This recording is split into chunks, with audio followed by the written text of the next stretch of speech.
সুপ্রিয় দর্শক মণ্ডলী, আসসালামু আলাইকুম। কেমন আছেন সবাই? আমি এখন বর্তমানে অবস্থান করছি সরকারি আজিজুল হক কলেজের শহীদ মিনারে।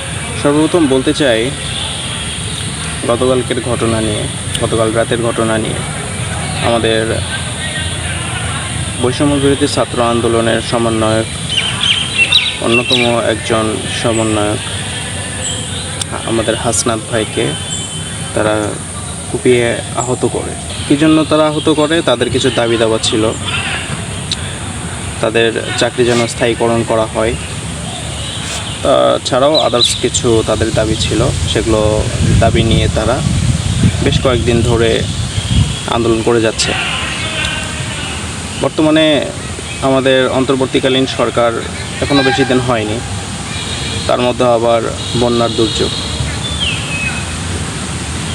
এই দুর্যোগের মধ্যে কোনো সাধারণ মস্তিষ্কের মানুষ কেউ এগুলো আন্দোলন নিয়ে পড়ে থাকবে না। যেখানে ছাত্ররা দিন রাত কত পরিশ্রম করছে, তারা ফান্ড কালেকশন করছে, বন্যার্থ মানুষদের পাশে দাঁড়ানোর জন্য রাস্তায় তারা বক্স নিয়ে বের হয়ে গেছে, টাকা কালেকশন করছে, ত্রাণ কালেকশন করছে। সেখানে এই আনসার বাহিনী, আসলে আনসার বাহিনী বললে ভুল হবে, এরা হচ্ছে আনসার লীগ। স্বৈরাচারী ফ্যাসিস্ট হাসিনা এই যাওয়ার আগে এই আনসার লীগ গঠন করে গেছে, যাদের চুক্তি হচ্ছে 3 বছরের, কিন্তু তারা চাচ্ছে স্থায়ীকরণ করার। তারপরেও আমাদের উপদেষ্টারা তাদের বেশ কয়েকটা দাবি মেনে নিয়েছিল, কিন্তু এতেও তাদের পেট ভরেনি। তাদের সব দাবি এখনই মানতে হবে। তাদেরকে বলা হয়েছিল, আপনারা একটু কয়েকদিন চুপ যান, আমরা বন্যার্থ মানুষের পাশে আছি, আমরা বন্যার্থ মানুষের সাহায্য করার জন্য চেষ্টা করে যাচ্ছি, আপনারাও আমাদেরকে সাহায্য করেন। কিন্তু না, গতকাল রাতে তারা সচিবালয় ঘেরাও করলো, বেশ কিছু ছাত্রদের আটক করে রাখছিল। তারপরেও যারা আমাদের উপদেষ্টা ছিল তাদেরকে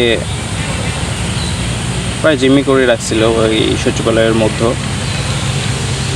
কিছুক্ষণ পরে আমাদের হাসনাত ভাইকে তারা বেপরোয়াভাবে তেড়ে আসে এবং তাকে অনেক মারধর করে। সেখানে আমাদের হাসনাত ভাই অজ্ঞান হয়ে যায়। সাথে সাথে ছাত্রদের আন্দোলনের মুখে তাকে ফেলে চলে যায়। তখন তাকে হাসপাতালে ভর্তি করা হয়। এই দেখেন, আসলে তাদের কোনো বোধ শক্তি নাই। যদি বোধ শক্তি থাকতো, এই দুর্যোগের সময় তারা এমন আন্দোলন করতে পারতো না। সুতরাং আমরা এই আনসার বাহিনী আর আমরা চাই না।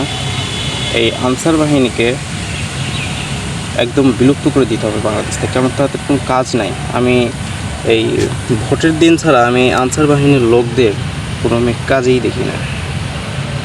এদের তো কোনো কাজ নাই, তারা ফাও খাওয়া লোক। এদেরকে সরকার ফাও তাদেরকে টাকা দেয়, এখানে তাদের হচ্ছে না।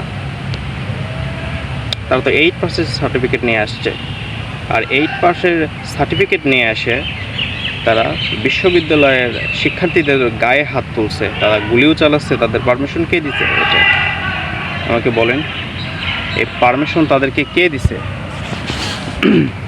সুতরাং আবার প্রতিবাদ উঠতে হবে, আবার আওয়াজ তুলতে হবে। আমরা থামবো না, আমাদের আওয়াজ চলবে ইনশাল্লাহ।